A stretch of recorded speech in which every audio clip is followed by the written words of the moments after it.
हिंदी भाषेबाबतचा अंतिम निर्णय 7 दिवसांमध्ये घेतला जाणार अशी माहिती सूत्रांनी दिली आहे। शालेय शिक्षण मंत्री दादा भुसे हे 7 दिवसांमध्ये हिंदीला विरोध करणाऱ्या राजकीय पक्ष, नेते, संघटना आणि भाषा तज्ज्ञांसोबत बैठक घेणार असल्याचं कळतंय आणि या बैठकीत राष्ट्रीय शैक्षणिक धोरण, इतर राज्यांची भाषा, त्यांचं धोरण, हिंदी भाषेबाबतचं धोरण या सगळ्यांचं सादरीकरण करून त्यांची भूमिका जाणून घेणार असल्याचं कळतंय। या 7 दिवसांत याविषयी समग्र अहवाल तयार केला जाईल आणि सरकार मग अंतिम निर्णय घेईल असं आता सूत्रांनी सांगितलंय।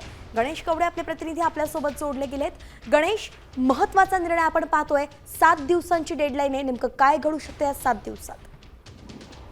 नक्कीच ज्या हिंदी भाषेसंदर्भामध्ये आहे तो विरोध केला जातोय, कारण की पहिलीपासून हिंदी आहे ती शालेय शिक्षणामध्ये शिकवली जाणार आहे आणि यासाठी कुठेतरी मोठ्या प्रमाणामध्ये विरोध होताना पाहायला मिळतोय। आणि याच पार्श्वभूमीवर काल मुख्यमंत्री देवेंद्र फडणवीस यांनी ही महत्त्वाची बैठक आहे ती घेतली होती आणि या बैठकीमध्ये आहे जे विरोध करतात यांच्याशी संवाद साधणार आहे। त्याचबरोबर साहित्यिक असतील, वेगवेगळ्या संघटना असतील, भाषा तज्ज्ञ असतील, या सर्वांबरोबर ही दादा भुसे जे शिक्षण मंत्री आहेत हे भेट घेणार आहेत।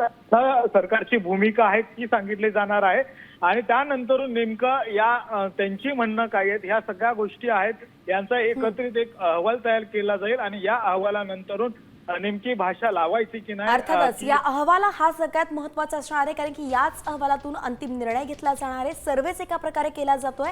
धन्यवाद गणेश, अगदी सविस्तर अपडेट आपण दिली आहे। 7 दिवसांत अंतिम निर्णय घेतला जाणार आहे, पाहावं लागणार आहे नेमकं काय होतं। अपडेटवरती आपलं लक्ष असेलच।